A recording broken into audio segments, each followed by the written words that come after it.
Aloha everyone, blessings on the spring equinox. I just think it's interesting how it's so normalized for people to be allergic to nature. If you have springtime allergies, really look into yourself and see what that's saying about your subconscious and your relationship with your masculine energy. Pollen is what fertilizes the flowers, which is what carries the electrical energy of the plants and what creates for new life. If you think about it, it's actually a very potent vibration or frequency that a lot of people might be resistant to because it's kind of like the sun. If you're allergic to pollen in the springtime, which is Aries season, you probably have unhealed traumas regarding your masculine energy in terms of your relationship with your father. In medical astrology, Aries rules the head, the eyes, the face, the brain, and also anger, which is a masculine emotion. Allergies is actually your body thinking that it's in danger. It's triggering something in the subconscious. Your immune system responding to the external environment thinking that it's in danger. So humans are actually part reptile and part Homo sapien. A lot of people believe in the theory of evolution, which is actually a lie because we were created from extraterrestrials taking their DNA and mixing it. Humans were basically a science experiment. The human brain is actually composed of three parts. There's the reptilian brainstem, which deals with fight or flight and survival. People who are stuck in reptilian survival state of mind are stuck in fear, which is a state of hell. Heaven and hell are state of minds, right? So if you're awakened, if you're the Neo in the Matrix, if you're neocortex, which is the frontal lobe,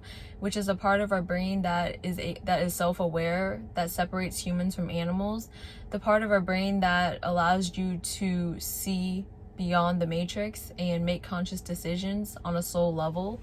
That's what sets us apart from the rest of the animal kingdom. The second part of the brain is the mammalian brain, which allows us to have emotional connections and deals with human emotions and empathy. It takes us outside of the paradigm of doing everything for survival. Instead, you're doing things out of love in the heart, which is the mammalian awakened center. Dolphins and whales, I believe, have a bigger part of that brain, as well as the neocortex and the frontal lobe. Isn't it interesting how we spend a third of our lives in the dream world and most people are unconscious during that time? What if that's the time that we're actually awake? What if that's the time where we're given the most information from the ancestral realms, and that's the stuff that we're actually supposed to be paying attention to because it's giving us insight into the physical world? But so many people are only living 2/3 of their life. That's why a lot of Buddhists talk about non-attachment, and the less attached you are to the physical world, the more you're able to raise your vibration because you realize there's more to it than just physical things. How aware you are of your own subconscious world is reflected in how awake you are in the dream world. So